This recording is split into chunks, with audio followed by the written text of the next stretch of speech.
Hello, everyone, and welcome back to the IGEAS channel here. And we are going on to our next panel, which is how to use your standard degree towards an esports career. In esports, you find people who come from all different types of backgrounds and majors. In reality, though, getting a major in esports is pretty uncommon. With this in mind, how can you tailor your major to help you with your future esports career?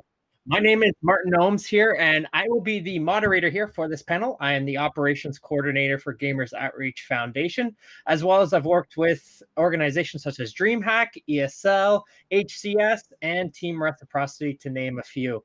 I am joined by some amazing people on this panel today. I'm going to start off first, introduce the esports coach from the Illinois Wesleyan University. It is Callum Fletcher here, otherwise known as Flizzy Fletch. How you doing, Callum? I'm good, man. I'm good. It's been a hot minute since we've had a chance to do something like this together. That is for sure. Tell us a little bit about your school. You have quite a number of programs involved within your esports program there. Yeah. So, hello everyone. My name is Callum Fletcher. I'm the director of esports at Illinois Wesleyan University. We are a competitive collegiate program that started 4 years ago. We've had students on campus for about 3.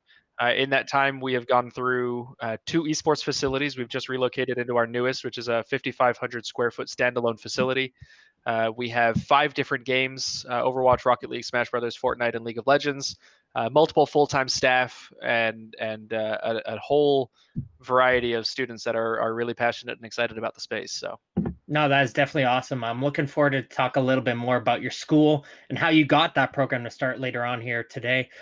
Moving on next, we have Victoria Sun, the partnerships and community manager from Hamill. How you doing, Victoria? Hi, doing good. What about yourself?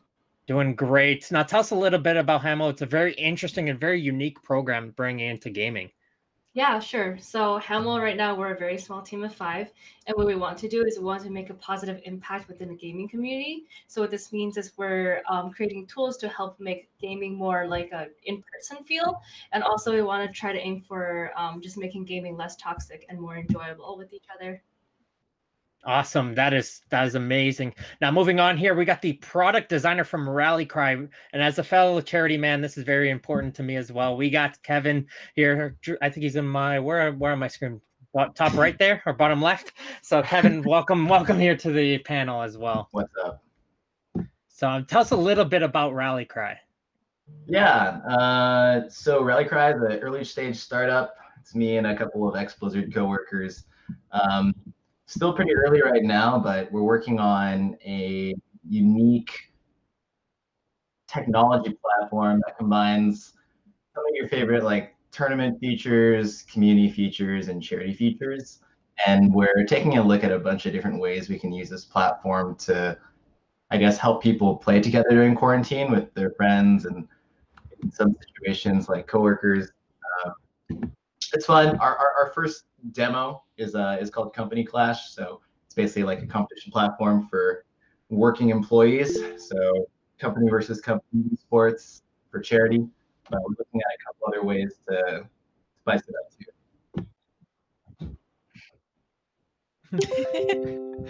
No, that's awesome. Now we'll move over here. We're just gonna going forward. Things happen. So we're moving over here to the other side of the country here from myself. We got Cheyenne Phelps coming in from the UBC Esports Association and the Vancouver Esports Association. Thank you very much, Cheyenne, for joining with us today. Yeah, thank you so much for having me. I'm super excited to talk with everyone today. Absolutely. Now, as we get into this conversation here, as we say that this panel, getting a major in esports is very uncommon. We all of us have, you could say, backgrounds in different fields, and where esports doesn't really go hand in hand with one another. Myself personally, I have a Master's of Education in Sustainability, Creativity, and Innovation from Cape Breton University out in Canada. I'm curious to know, what degree did you guys get? Starting with Callum, we can work around. What did you guys do in school? And then we're going to find out later on, how did you guys utilize that degree towards your esports? So Callum, what did you do at school? my degree is in law enforcement and homeland security. There you go. Victoria? I did communications in school. Kevin? Also communications. Awesome. Cheyenne? I did international relations with a focus on U.S. politics.